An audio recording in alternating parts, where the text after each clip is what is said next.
하나님 말씀 보겠습니다. 하나님 말씀 요한복음 18장 28절에서 38절 말씀 보도록 하겠습니다. 요한복음 18장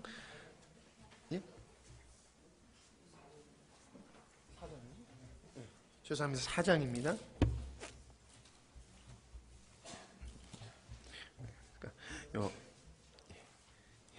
요한복음 4장 28절에서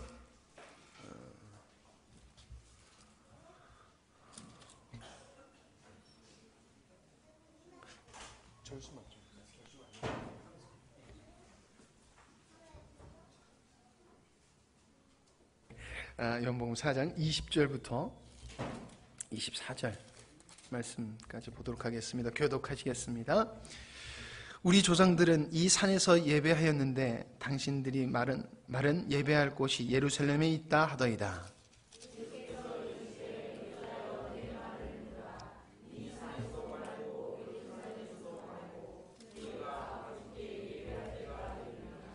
너희는 알지 못하는 것을 예배하고 우리는 아는 것을 예배하노니 이는 구원이 유대인에게서 남이라.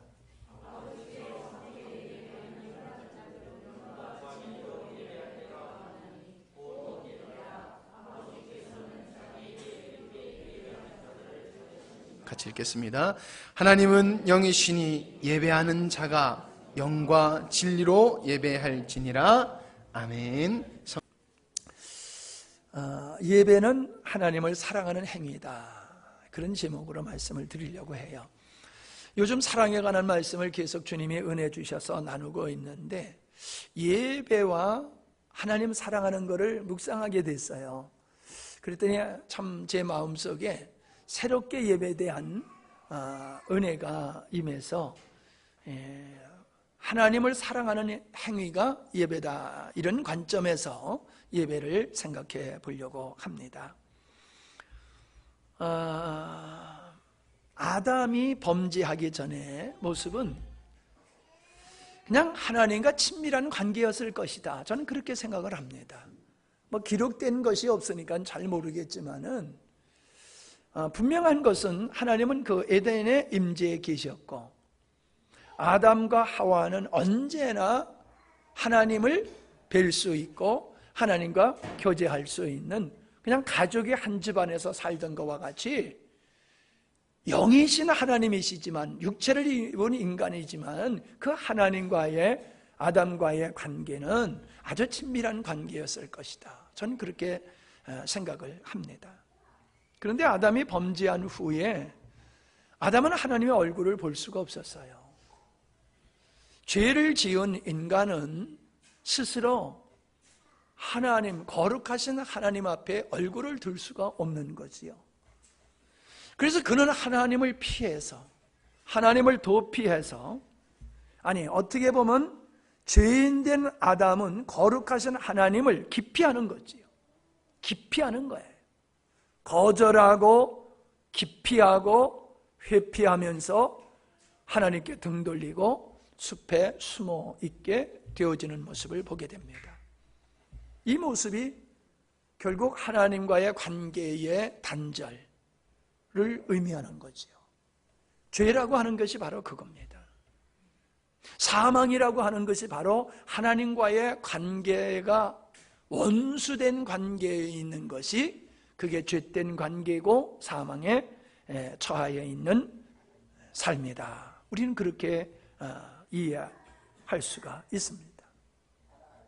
옛날에 임금이 죄인을 볼 때에 죄인으로 규정을 하면요, 신하들이 와서 그 사람의 얼굴을, 왕을 쳐다보지 못하도록 얼굴을 땅을 보게 합니다.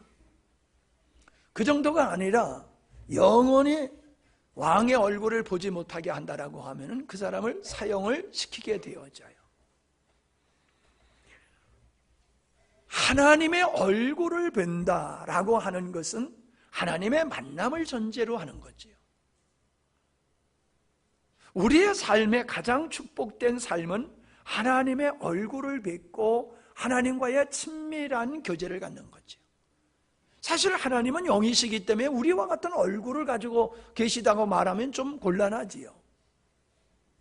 그건 우리가 어떻게 상상할 수가 없는 거지요.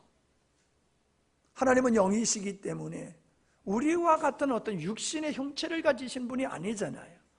그러나 인격적인 그분의 인격을 나타내는 부분에 있어서는 얼굴이 다 그렇게 표현한다는 거지요. 사랑하는 사람은 얼굴과 얼굴을 맞대고 삽니다. 그러나 사랑하지 않는 사람은 얼굴을 보기를 싫어합니다. 얼굴을 마주 대하기를 싫어합니다. 하나님께서 아벨의 제사를 받으셨다고 하는 것은 아벨이 하나님의 얼굴을 뵀다는 뜻이 될 수 있겠습니다. 하나님이 가인의 제사를 받지 아니하셨다고 하는 것은 하나님이 가인에게 당신의 얼굴을 내놓지를 않으셨다는 것이죠. 보여주지를 않으셨다는 거죠. 아브라함은 어딜 가든지 제사를 드리면서 하나님께 영광을 돌렸습니다. 그것은 무엇을 의미합니까? 하나님과의 친밀한 관계를 얘기하는 거지. 이렇게 부족 시대에 족장들이 하나님 앞에 예배하던 것을 이제 모세 시대에 와서 하나님께서는 제도를 통해서 항상 하나님 앞에 번제를 드리게 되고 속죄제를 드리게 되고 화목제들을 드리게 되고 소제를 드리게 함으로써 하나님과의 관계를 제도화하신 것을 우리가 볼 수가 있습니다. 바로 하나님께서는 어디나 계시는 하나님이시지만은 성막이라고 하는 하나님이 친히 거하시는 성전을 건축하게 하고 그 법궤 위에 하나님께서 은혜를 베푸시는 그 시은자 위에 하나님은 임재하셨지요. 거기를 지성소라고 그러는 거예요. 그래서 성막 안뜰에는 이방인들이 그 마당에는 들어갈 수도 없고 그 성전 안에는 제사장만 들어갈 수 있고 그 지성소 안에는 대제사장이 1년에 한 차씩 그것에 들어가서 하나님 앞에 제사를 드리는, 다시 말하면 하나님을 만나게 되어지는 그러한 성막이 있었음을 보게 됩니다. 우리는 출애굽기 25장에 보면은 하나님께서 뭐라고 말씀하셨느냐 하면은 내가 너와 만나고 속죄소 곧 증거궤 위에 있는 두 그룹 사이에서 내가 이스라엘 자손을 위하여 네게 명할 모든 일을 네게 이루리라. 만나겠다. 그리고 내가 너희들에게 말하겠다. 이런 말씀을 하고 있어요. 20장 24절에 보면은 내게 토단을 쌓고 그 위에 네 양과 서로 네 번제와 화목제를 드리라. 내가 내 이름을 기념하는 모든 곳에서 네게 임하여 복을 주리라. 내 이름을 기념하게 하는 모든 곳에서 내가 임하여 복을 주리라. 중요한 말씀이에요. 우리는 예수님께서 아버지 이름을 세상에 드러내셨다고 말씀하고 계세요. 그러니까 이름이란 그 인격을 상징하는 것이거든요. 그러니까 하나님은 영이시기 때문에 뭐 어떤 특별한 장소에 거하실 필요가 없죠. 온 우주에 충만하시고 영혼 속에 계시는 하나님이기 때문에 어떤 시공간에 갇혀 있으실 필요가 없는 하나님이시죠. 그럼에도 불구하고 그분은 당신의 백성을 만나고 당신의 백성과 교제하기 위해서 성전이라고 하는 성막이라고 하는 걸 만들고 거기서 당신이 계시고 거기서 그들을 만나주시고 거기서 그들에게 말씀하시는데 뭐라고 그랬어요? 네게 임하여 복을 주리라. 어디에나 계신 그분을 만날 수 있는 곳이 성전이라고 얘기를 하고 있어요. 거기서 제사를 드렸어요. 거기서 예배를 드리는 거예요. 거기서 하나님의 임재를 경험할 수 있고 거기서 하나님의 축복을 받을 수 있는 곳이라고 말씀하고 있어요. 그것이 신약으로 얘기하면은 예배라는 거야. 예배. 하나님 앞에 나가는 자들은 반드시 정결한 피를 가지고 나아가서 하나님 앞에 나아갈 수가 있었지요. 자, 그 정결한 피를 보고서야 하나님은 그들을 만나 주셨습니다. 이 피는 바로 예수 그리스도를 예수님이 십자가에서 흘리실 피를 상징하는 거지요. 어린 양의 피, 예수님 골고다상에서 흘리신 예수님의 보혈을 의미하는 거지. 그래서 로마서의 3장 25절에 보면은 예수를 하나님이 그의 피로 믿음으로 말미암아 화목제물로 세우셨으니, 예수님의 죽으심, 예수님의 피 흘리심을 화목제물로 삼으셔서 하나님과 우리를 화목하게 하셨다라고 말씀하고 있습니다. 원수되었던 하나님과 인간의 관계를 예수님의 피로 말미암아 화목의 관계를 만들어서 화목하게, 사랑의 관계, 잃어버렸던 하나님과의 관계를 회복하는 역사를 이루셨다, 그렇게 말씀을 하고 있습니다. 그러므로 히브리서 4장 16절에 보면은 긍휼하심을 받고 때를 따라 돕는 은혜를 입기 위하여 은혜의 보좌, 언제나 하나님의 얼굴 앞에, 언제나 그분 앞에 우리가 나가는 길이 열렸다라고 말씀하시는 겁니다. 이게 뭔 얘기입니까? 하나님과의 친밀한 관계가 예수 그리스도를 통해서 회복되었다는 거예요. 자, 그러니까 예수의 피는 지옥 갈 자를 천국 가게 한다고 하는 데 머무르는 게 아니라는 거예요. 예수의 피는 원수되었던 하나님과 우리와의 관계를 친밀한 관계, 다시 얘기하면 사랑의 관계로 우리를 이끌어 주신 게 예수님의 보혈이라고 얘기하고 있는 겁니다. 우리는 계속 말씀드립니다. 죽어서 천국 가는 걸 뛰어넘어야 된다고요. 그분과의 관계가 구원의 핵심이라고요. 하나님은 누굴 기뻐하느냐? 바로 이렇게 십자가의 은혜를 입고 하나님의 그 귀한 사랑에 감복하고, 그래서 온 마음으로 그분을 사랑하는 마음으로 하나님을 기뻐하고 즐거워하는 마음으로 주님 앞에 나오는 자들을 하나님께서 기뻐하고 그들을 찾으신다라고 말씀하고 있는 겁니다. 하나님이 찾으시는 자들은 누구냐? 하나님을 기뻐하는 자라는 거예요. 하나님을 즐거워하는 자라는 거예요. 하나님을 사모하는 자라는 거예요. 그런 자를 하나님께서 찾으신다, 24절에서 그렇게 말씀하고 있지 않습니까?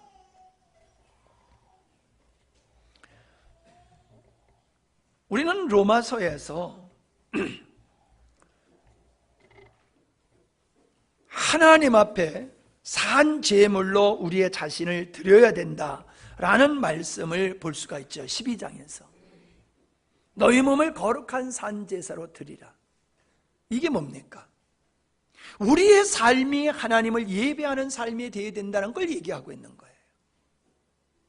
우리의 삶이 하나님으로부터 독립되지 아니하고 주님께 속하고 주님으로 말미암아 주님을 위하여 사는 삶이 하나님을 예배하는 삶이다라고 얘기하고 있는 거예요. 한마디로 얘기하면 하나님을 사랑하는 삶, 하나님을 기뻐하는 삶, 하나님을 즐거워하는 삶, 그 삶이 하나님을 예배하는 삶이다. 왜요? 그걸 통해서 영과 진리로 하나님을 예배하게 되는 거라는 거예요. 우리의 삶이 엿새 동안은 그냥 내 마음대로 살다가 주일날 교회 나와서 1시간 주님 앞에 예배 땡 드리는 이 자체를 가지고 신령과 진정으로 영과 진리로 예배 드린다고 볼 수가 없는 거예요. 영과 진리로 예배를 드리는 자를 찾으신다고 그러는데, 이걸 쉽게 얘기하면은 온 마음으로 주님을 사랑하는 마음으로 예배하는 자를 찾으신다는 거예요. 그러기 위해서는 우리의 삶이 주님과 일상생활 속에서 주님과의 친밀한 관계가 전제되어야 되는 거예요. 그 주님을 사랑하는 삶의 연속성에서 주일날 모여서 그 감격과 기쁨과 감사한 마음을 가지고 하나님을 향하여 사랑의 돌진을 해가는 거예요. 그게 예배예요. 그런 예배를 하나님이 원하신다는 거예요. 그런 예배하는 자를 하나님은 찾으신다라고 말씀을 하고 있는 것입니다. 한번 이렇게 생각해 보세요. 예배가 뭔가 하는 걸 쉽게 한번 제가 생각해 보니까는, 여러분 생일날 되면요, 지난주가 우리 예나가 생일인데 생일 축하를 어른보다도 더 많이 받아요. 예. 할머니 와서 생일 축하받고, 외할머니 가서 생일 축하받고, 어린이집에 가서 생일 축하받고, 친구들한테 생일 축하받고, 어른들보다 더 축하받아. 근데 보세요, 생일날 아이에게 생일 축하 부를 때에 뭐 하면서 해요? 뭐 하면서 생일 축하 부를 때에 어떻게 하면서 축가를 불러요? 뒷짐지고 불러요? 어떻게 부르냐고요? 봤어요? 누구의 생일이든지 축하할 때는 박수 치면서 축가를 불러요. 축가, 박수, 이거는 내가 그를 기뻐하는 표현이에요. 그를 즐거워하는 표현이에요. 그를 높이는 표현이에요. 그러니까 우리는 아주 자동적으로 그런 상황에 박수 있으면 박수를 치잖아요. 잘한다 잘한다 박수 치고, 좋아하면은 축가 불러주고. 그렇게 연속성에서 예배를 생각하면 돼요. 우리는 하나님을 의식적으로 예배하는 게 아니에요. 우리는 내 마음에 하나님을 기뻐하고 즐거워하고 하나님을 사랑하는 마음이 있기 때문에 우리는 그분을 향하여 박수 칠 수밖에 없는 거예요. 결혼식장에 가서 축가를 부르듯이 그 존귀하신 하나님 앞에서는 우리가 입술이 닫혀질 수가 없는 거예요. 입술을 열 수밖에 없는 거예요. 여러분, 멋있는 자연을 보십시오. 그러면 어때요? 와 그러지요. 와 멋있다. 와 아름답다. 이 감탄사가 생각에서 나오는 겁니까? 의도적으로 나오는 겁니까? 아니잖아요. 웅장한 어떤 인간의 어떠함을 압도하는 그런 환경 앞에 가면 사람들이 와 한단 말이에요. 그런 위대하신 하나님을 내가, 그 하나님 앞에서는 우리가 입술이 와 열려서 하나님을 찬양할 수밖에 없는 거예요. 입술을 열어 그러는 게 아니에요. 감동도 없는데 와 한다고 그게 감동이 되겠어요? 우리는 위대하신 하나님의 영광의 하나님, 그 존귀하신 하나님 앞에서는 입술이 열려서 그분을 찬양할 수밖에 없는 거예요. 그분을 박수로 영광 돌릴 수밖에 없는 거예요.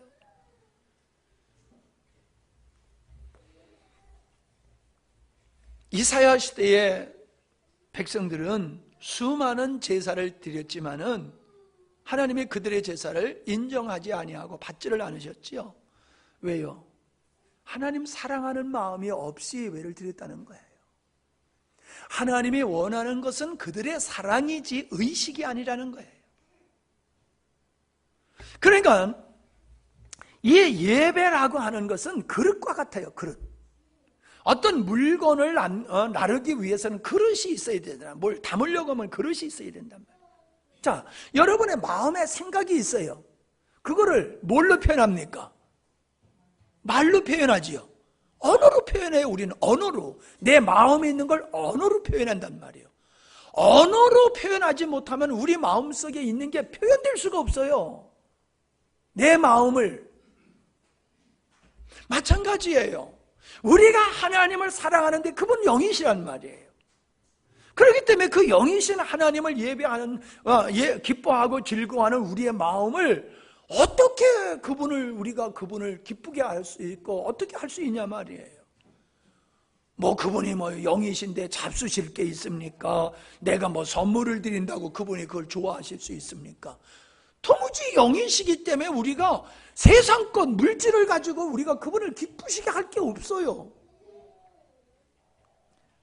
언어를 가지고 우리의 마음을 표현하듯이, 그래서 하나님은 예배라고 하는 의식을 통해서 우리가 하나님을 사랑하고 기뻐하고 즐거워하는 것을 예배라고 하는 의식을 통해서 하나님 앞에 표현하도록 하신 거예요. 아멘?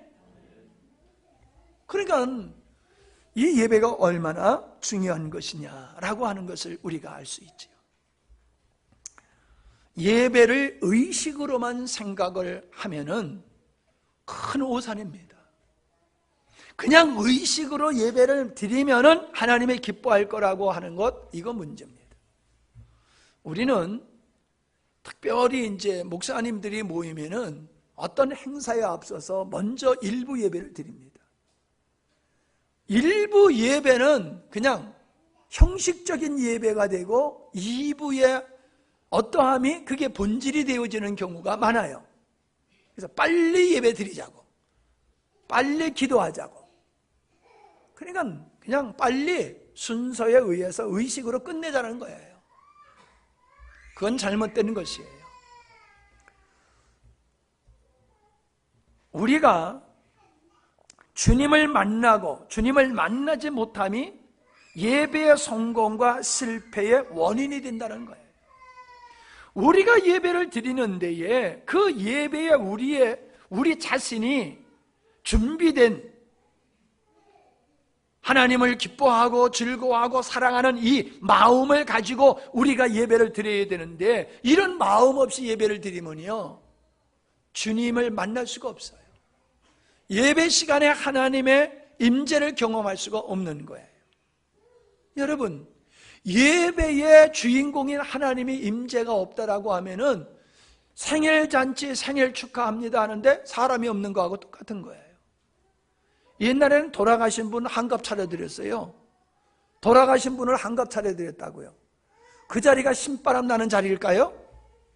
돌아가신 분을 한갑 차려드리는 그 자리가 기쁨이 충만한 자리일까요? 주인공이 없는 잔치는 의미가 없어요. 우리가 예배를 드리는데 그 예배 가운데 우리 주님의 임재의 감동이 우리 각자의 마음속에 없으면은 그 예배는 공허한 예배가 되는 거예요. 그건 의식적인 예배가 되는 거예요. 형식적인 종교 행사에 지나지 않는 거예요. 군대 가면 예배 드리는 걸 종교 행사라고 합니다. 진짜 그들은 그냥 종교 행사예요. 근데 우리는 종교 행사로 예배를 드리는 게 아니라 인격적인 하나님 앞에 우리의 사랑의 마음을 예배로 드리는 거예요. 표현하는 거예요. 아멘.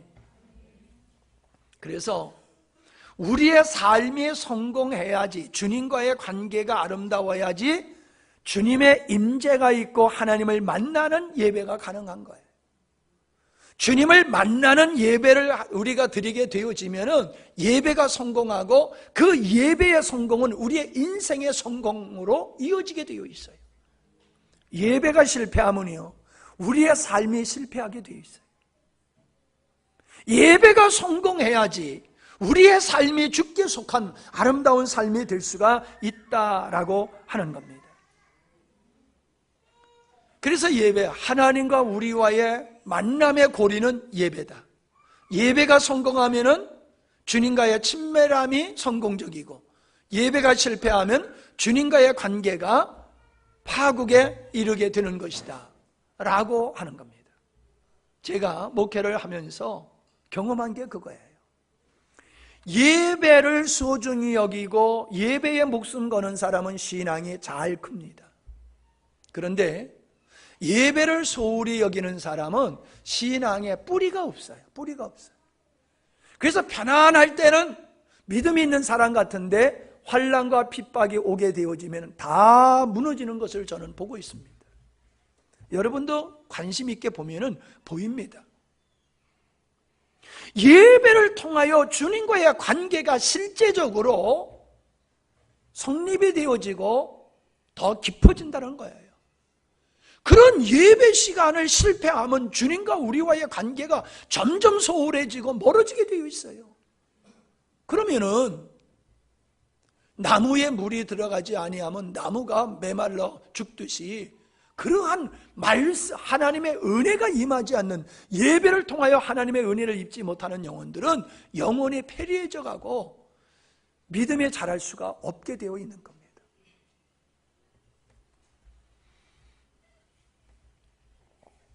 저는 예배의 성공, 그 성공이 우리에게 주는 열매가 무엇인가를 생각해 봤어요. 제가 몇 가지만 말씀을 드려보고자 합니다.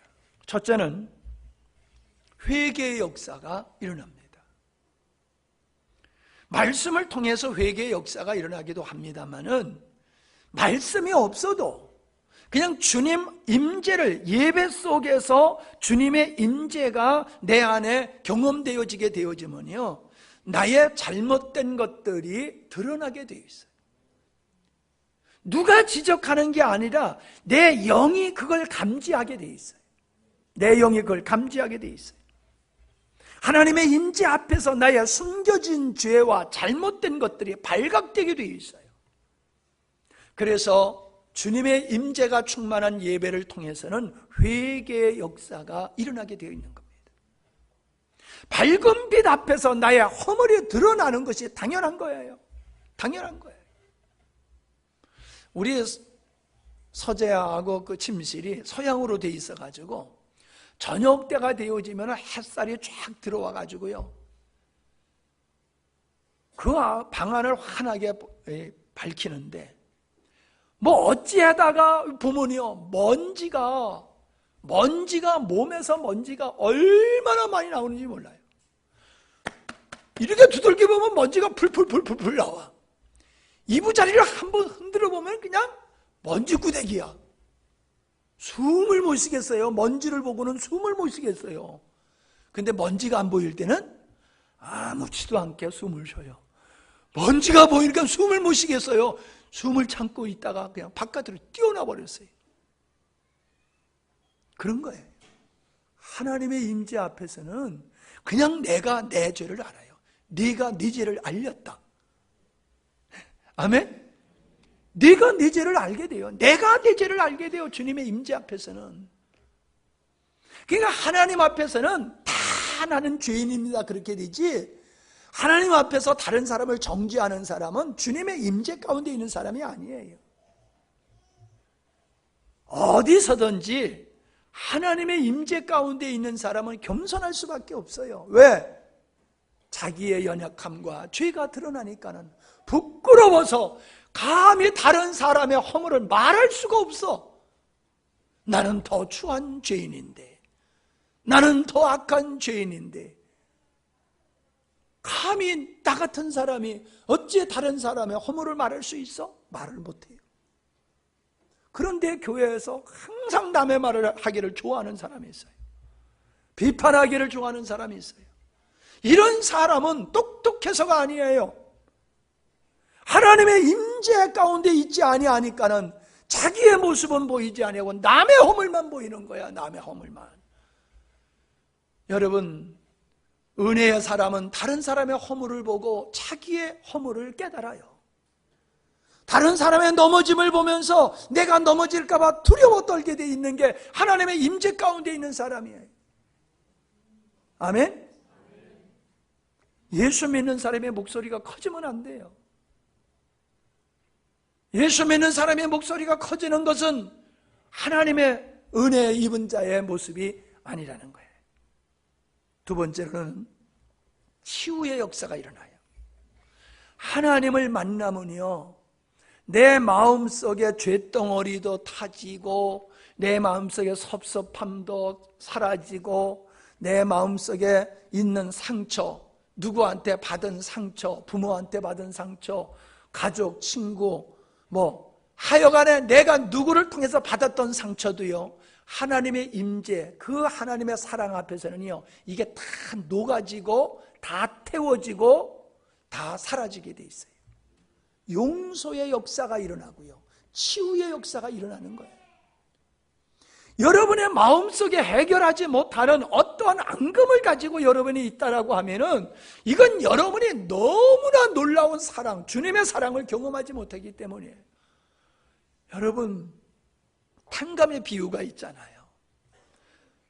1만 달란트 빚진 사람이 100달에 온 데나리온 빚진 사람을 용서하지 못하는 이야기가 있잖아요. 우리가 내가 하나님의 사랑을 받을 자격이 없는 내가 하나님의 사랑을 이렇게 받았어. 내가 용서받을 수 없는 죄인인데 하나님이 나를 용서하셨어. 이러한 은혜를 가진 사람은요, 다른 사람이 나에게 힘들게 하고 아프게 하고 상처를 준 것에 대해서요 별로로 생각하게 돼요. 아이, 뭐 그럴 수 있지 뭐. 사람인데 뭐. 아니, 나도 남한테 그렇게 상처를 준 적이 있는데 이해를 하게 돼요. 이해를 하게 되니까 용서가 되는 거예요. 그럴 수 있어 하는 사람은요, 자기가 어떤 용서와 은혜와 긍휼을 받은지를 모르는 사람이에요. 그러니까는 자기가 받은 은혜는 모르고 다른 사람을 정죄하게 되어지고 자기가 받은 상처를 꼭 끌어안고 거기서 벗어나지 못하는 치유가 되지 않는 사람, 이런 사람은 하나님의 임재를 경험하지 못한 사람이기 때문에 그래요. 간혹 보면은 어릴 때의 상처가 치유되지 않았다, 이런 얘기들을 하시는 분들, 특별히 뭐 상담 사역 하시는 분들이 그런 얘기들을 많이 해요. 예, 어릴 때의 상처, 어릴 때에 받은 상처가 왜 아직까지 치유되지 않아서 성인 아이로 살아가게 되느냐? 그 사람은 주님을 만난 경험이 없기 때문에 그래요. 주님을 만나면요, 아버지께서 우리를 사랑하신 것 같이 남을 사랑하게 되고, 주님이 나를 용서하신 것 같이 다른 사람을 용서하며 살아가게 되어 있습니다. 아멘. 그러니까 우리 영광스러운 교회 성도들은 한 분도 마음속에 상처가 있어서는 안 돼요. 반드시 예수님을 만나면 다 상처가 치유된다 하는 것입니다. 세 번째로는 기쁨과 희락이 있게 되어져요. 여러분 생각해 보세요. 사랑하는 사람하고 있으면 기쁘지요? 즐겁지요? 이 양반들은 안 그런가 봐요. 네. 사랑하는 사람이 있다 가면요, 굉장히 섭섭해요. 제가 몇 주 전에 저녁이 됐는데 예배드리고 참 은혜가 있었어요. 예배도 은혜가 있고 막. 그런데 저녁에 괜히 우울하더라고요. 아니, 왜 이렇게 우울하지? 그리고 봤더니 옛날에 우리 하은이가 어렸을 때 다들 있다가 친구들 싹 내려가고 자기 혼자 있으면 외로워가지고 적적해가지고 막 힘들어 하더라고요. 근데 내가 그러고 있더라고요. 여러분들과 있을 때는 즐겁고 행복한데 여러분이 다 가고 사모님하고 둘이만 있으니까는 왜 그렇게 외롭고 적적한지 모르겠더라고요. 그래서 제가 그러잖아요. 여기다가 아파트 하나 줘서 우리 같이 살았으면 좋겠다고. 그럼 내가 화분으로서 내가 다 할게. 네? 여러분, 사랑하는 사람을요, 만나면은 기다려줘요. 그 만남은 기다려줘요. 근데 만난 다음에 어때요? 헤어지고 싶어요? 헤어지기 싫어요? 다 경험이 있잖아요. 헤어지기 싫어서 조금만 더, 5분만 더, 3분만 더, 2분만 더. 이거 안 되겠다, 우리 같이 살자. 헤어지기 싫어서 같이 사는 거예요, 여러분. 그러니까요, 데이트 시간은요, 만나는 시작 시간은 있어도 헤어지는 시간은 있어요, 없어요? 있어요, 없어요? 빨리 얘기해요. 있어요, 없어요? 없어요. 어쩔 수 없어서 이제 헤어지는 거예요. 예배 시간에 그거예요. 예배 시간은 시작 시간은 있어요. 데이트 만나는 시간이 있듯이 시작 시간은 있어요. 근데 마치는 시간은 없어. 마치는 시간은 없어. 왜? 너무 좋아서. 왜 이렇게 예배가 일찍 끝나요? 왜 예배가? 더 좀 했으면 좋겠어요. 더 좀 했으면 좋겠어요. 더 찬양했으면 좋겠어요. 더 말씀을 들었으면 좋겠어요. 더. 그러니까는 예배는요, 예배 시간 왜 이렇게 길어요? 그런 사람은요, 주님과의 사랑의 데이트 시간이 아니에요. 예배는 주님과 사랑하는 데이트하는 시간이에요. 그 사랑하는 데이트하는 시간이 정해져 놓고 계속 데이트하면서 끝나는 시간만 바라보고, 이 빨리 시간 안 와? 시간이 오면 땡! 자, 이 데이트 시간 끝났어. 그리고 딱 끝나고 가는 그런 사람은 없잖아요. 예배가 그렇다니까요. 하나님을 사랑하는 사람들이 약속 시간에 모여가지고 그 하나님을 예배하다 보면요, 시간 가는 줄 모르고 예배 드리는 거, 그게 맞는 거예요. 그게 우리가 중국의 지하교회 성도들은 모여서 예배 드리면 그 사람들은 몇 시간씩 예배를 드린다고 그러잖아요. 왜 그래요? 할 일이 없어서 예배나 실컷 드리자, 그게 아니잖아요.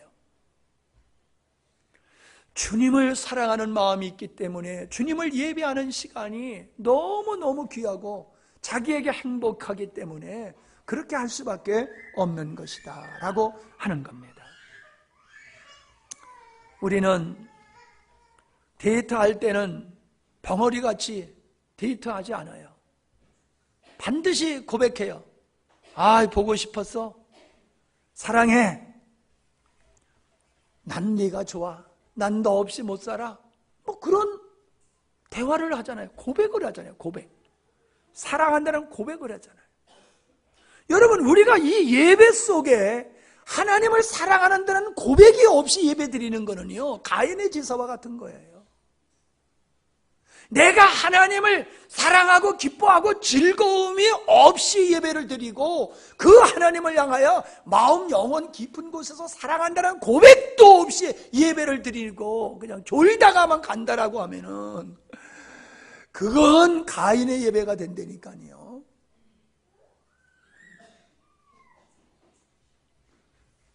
네 번째는요, 은혜를 입게 돼 있어요. 예배를 성공적으로 드리면은 반드시 은혜를 입게 돼 있어요. 하나님의 말씀이 깨달아져요. 말씀이 꿀송이 같아. 맨날 들었던 말씀인데도 그렇게 은혜가 돼. 아, 그 말씀은 꼭 나한테 하는 말씀 같아. 그런데 그 말씀이 그렇게 은혜가 돼. 어떤 사람은 꼭 나만 향해서 하는 것 같다고. 글쎄, 그거 맞긴 맞는 건데 반응이 좀 이상해. 그러니까 은혜로 여겨져야지. 꼭 나를 찌른다, 때린다, 날 꼬잡는다, 이런 반응을 하면 안 되는 거지요. 하나님의 말씀 앞에서요, 그냥 하나님이 목사님을 통해서 나에게만 말씀하시는 것 같아요. 나에게만.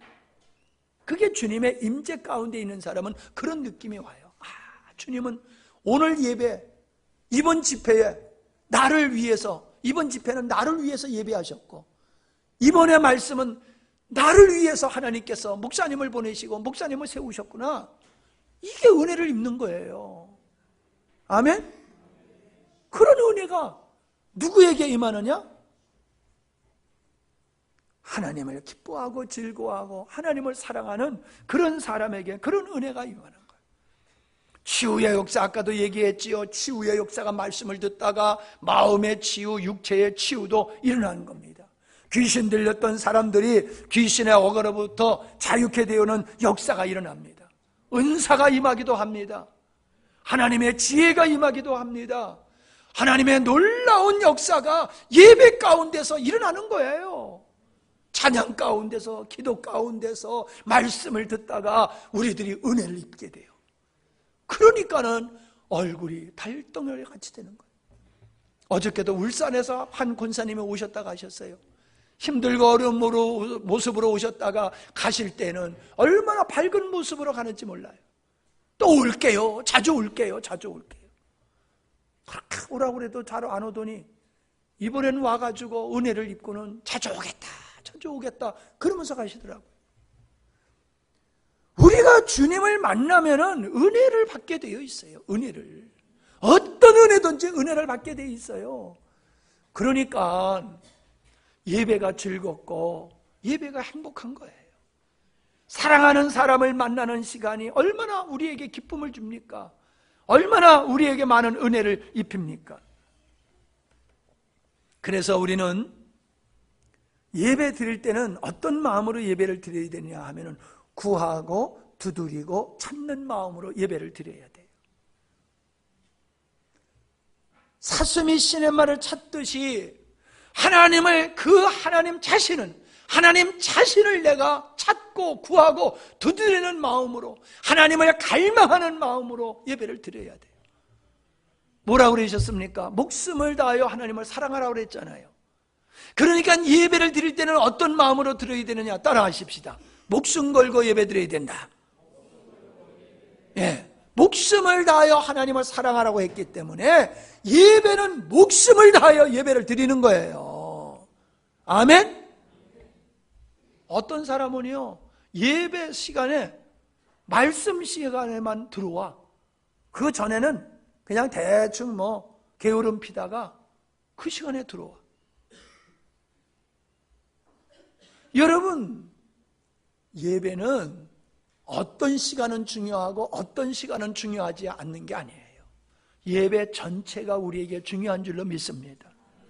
나팔을 불면서 하나님 이 자리에 임재하시옵소서라는 마음으로 제가 나팔을 불어요. 주여, 우리의 사랑하는 성도들이 다 주님의 임재 앞으로 나가게 하시옵소서, 그런 마음으로 제가 나팔을 불러요. 랍비들은 지금도 이 양각 나팔을 기도로 사용한다고 그러더라고요. 기도. 여러분, 그 양각 나팔 불 때에 하나님의 임재가 임해요. 여러분의 마음속에 세상에서 묻은 때가 그 양각 나팔을 부를 때에 여러분이 주님의 임재를 경험하게 되어지면요, 그런 결박이 풀어지면서 하나님을 즐겁게 예배할 수 있는 마음의 준비가 되는 거예요. 말똥말똥 나팔 부는 거 쳐다보고 있어. 오늘은 잘 부시네. 오늘은 좀 잘 못 부시네. 내가 공연하는 겁니까 여기서?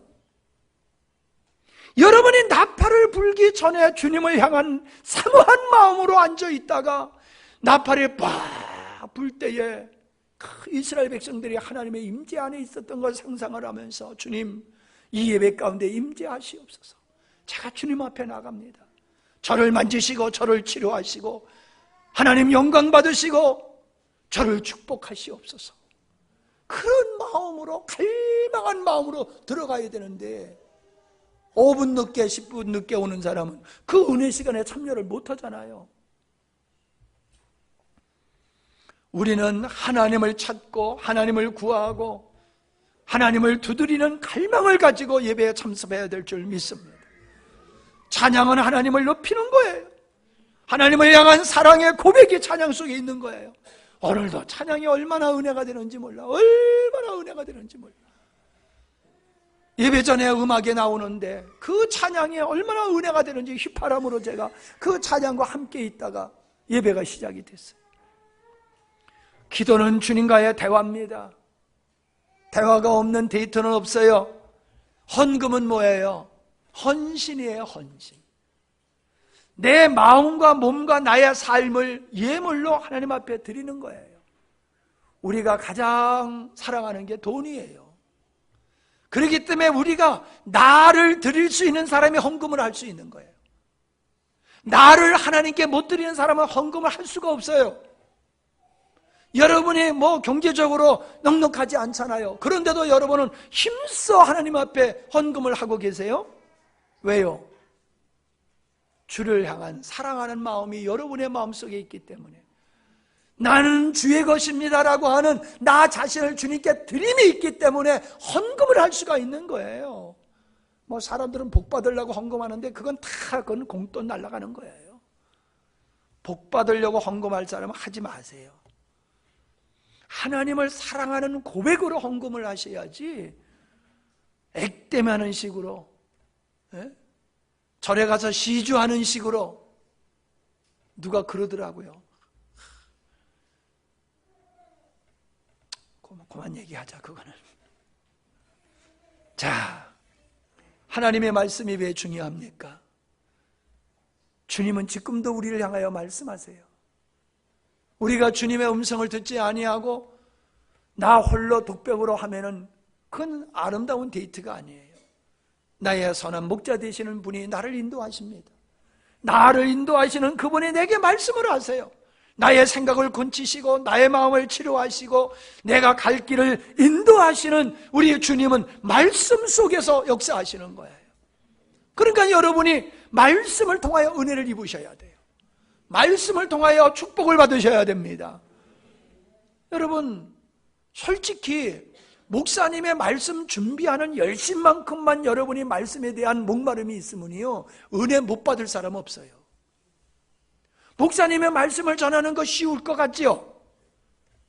은퇴하시면 그러더라고요. 아이고, 설교 안 하니까 이렇게 편할 수가 없다고. 여러분, 설교를 그냥 설교로 하니까 힘든 거예요. 저는 설교를 위해서 설교를 하는 게 아니라 정말로 진리를 선포하고 주님의 마음을 여러분에게 선포하는 게 제 마음이에요. 그러니까 제 설교는 주님과의 관계를 설교로 여러분들한테 말씀을 드리는 거예요. 설교는요, 부담스러운 게 아니에요. 즐거운 거예요. 행복한 거예요. 여러분의 말씀을 듣는 시간도 그렇게 즐겁고 행복해야 돼요. 여러분의 말씀을 들으면서 목사님 설교가 아니라 말씀을 들으면서 하나님의 음성을 들을 수 있어야 돼요. 왜 사람이 안 바뀝니까? 성경에 보세요. 하나님 만난 사람들이 안 바뀌었는가? 하나님 만난 사람은 다 바뀌었어요. 그죠? 근데 왜 오늘날 성도들이 안 바뀌어요? 말씀 통해서 하나님을 만남이 없는 거예요. 말씀을 통하여 하나님을 만나면 바뀌어지게 돼 있어요. 근데 말씀을 그냥 목사님 이야기로 듣지, 그 목사님의 선포하는 말씀 속에서 하나님이 지금 목사님을 통하여 내게 말씀하고 있구나, 이게 없으니까 안 변화가 되는 거예요. 사람의 말로 들어요. 사람의 말로. 여러분 보세요. 성경을 기록했던 사도들이 나는 지금 하나님의 말씀을 기록한다라고 기록했습니까? 안 그랬어요. 고린도 교회에게 편지를 쓴 게 고린도전서, 두 번째 보낸 게 고린도후서, 갈라디아 교인들에게 편지를 보낸 게 갈라디아서, 그런 거예요. 그런데 그들이 그 교회를 위해서, 그들이 가지고 있는 문제를 위해서 편지를 쓸 때에 자기의 이성을 가지고 자기의 경험과 자기의 지식의 모든 환경, 문화 이런 걸 가지고 그걸 썼는데 성경에서 뭐라고 그랬어요? 하나님이 개입하셨다는 거예요. 그의 생각을 붙드시고 그의 문화, 그 시대의 문화, 환경 모든 것을, 그래서 축자영감설이라 그래요. 축자영감설. 단어 하나 선택하는 것도 성경을 기록했던 자는 그냥 자기 마음으로 했지만은 하나님이 감동하셔서 단어 하나 선정하는 데까지 하나님은 개입하셨다는 거예요. 오늘날 그렇게 성경을 기록하는 역사는 끝이 났어요. 왜? 완성됐기 때문에. 그러나 이 말씀을 가지고 하나님은 오늘도 동일하게 역사하시는 거예요. 성경을 기록했던 사도들에게 역사하셨던 그 영이 오늘날 말씀을 전하는 목사님을 통하여 동일하게 역사하시는 거예요. 그래서 그 말씀을 하나님의 말씀으로 받았고, 백부장 누구예요? 베드로를 데리고 왔던, 모셔왔던 고넬료는 그 베드로를 초청하다가 하나님의 말씀을 듣는 것 같이 들었다고 그랬어요. 여러분, 하나님은 주의 종을 세워서 당신의 백성들을 양육하고 인도하시는 것을 합니다. 그때 말씀 속에서 주님의 음성을 들으시길 바랍니다. 아멘? 말씀 속에서 주님의 음성을 듣는 자가 은혜를 입고 변화되고 새로워지고 축복되는 줄로 믿습니다. 기도하십니다. 예배 가운데 예배가 마치면서도 영화를 다 보고 마친 다음에 감격이 있잖아요. 여운이 남아 있잖아요. 근데 예배를 마치고도 그런 감격이 없다라고 하면은 하나님 없는 예배를 드리는 겁니다. 그런 감격이 없이 예배를 드리는 것은 하나님의 찾는 자가 아니에요. 영과 진리로 예배한 게 아니에요. 우리는 반드시 예배 속에서 주님의 임재를 경험하고 주님의 놀라운 치유의 역사, 은혜를 입는 역사가 있을 때에 우리의 삶에 승리하게 될 줄 믿습니다.